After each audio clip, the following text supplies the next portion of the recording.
dhawaada channelkeena kobcinta garaadka carruurta walaashiin Raxmo Xuseen. Asxaabta idin salaam. Su'aalooyin ay soo weydiiseen sooma maanta laakiin su'aal qabo. Su'aasheeda waa weyn tahay. Su'aal igu soo noqnoqoto markii tabaxaad dhaabal asxaabtu weydiib. Hooyooyin badan la kulmay oo kaystaan carruurta 2 sano ka yar. kala meel kala wadan meel kasta laakiin hal af isku raaceen mid la yaab ma garanaysin carruurta naas u sii laadiin waxay dhahaan naaska caana ma laha caana ma haysan fikir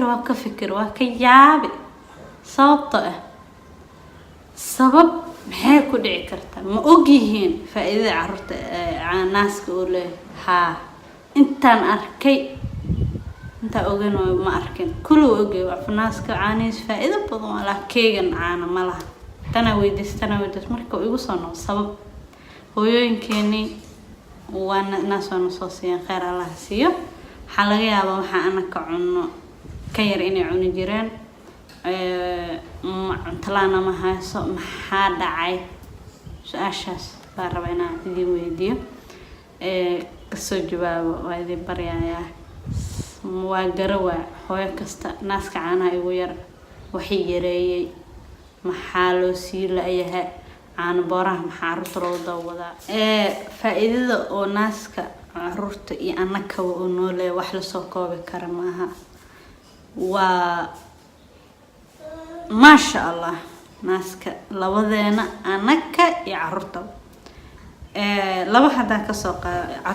cunugu faa'iideyna cunugu wuxuu ku noqon cunug aqli badan carruur aqli badan waa rabnaa sooma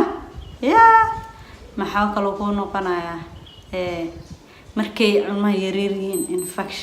infection qandhaha kaasa antibiotic waxa soo dhaw fiican naaska ma la soo koobi karo anakana muxuu nooga fiican yahay cayilka ka carab oo nacaateynaya maxaa kale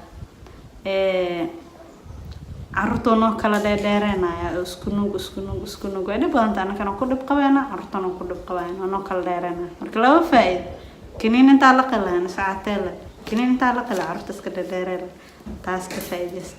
marka kullina waa wada ognahay saa u badana laakiin su'aasheeda please ka soo jawaab hooyooyin badan xisaab ma leh isku wadan xataa ma joogan kala joogan meel kasta aan kula kulmo